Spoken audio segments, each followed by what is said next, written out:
In today's video, I'm going to teach you how to log into Salesforce. Whether you're a seasoned pro or a beginner just getting started, this guide will help you access your account quickly and efficiently. First things first, let's make sure we have everything set up. Begin by opening your preferred internet browser. This could be anything from Chrome, Firefox, Safari, or even Edge.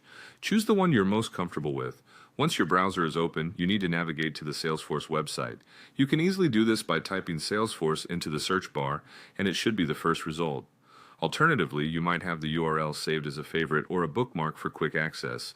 This step is crucial as Salesforce is a secure platform, and accessing it through the official website ensures you're logging into your account safely. Now, when you've reached the Salesforce website, you should look for the login page. Usually, there is a login option prominently displayed on the home page. Depending on updates or changes in their website layout, you might need to browse a little if the login link isn't immediately visible. But rest assured, it doesn't take much time to find it.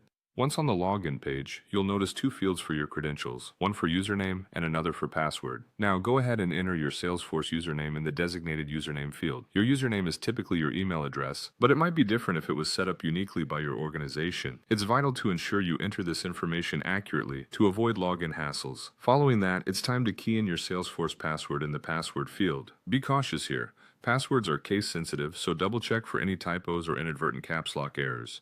If you find yourself frequently struggling to remember your password, consider using a password manager to securely store and retrieve your login information.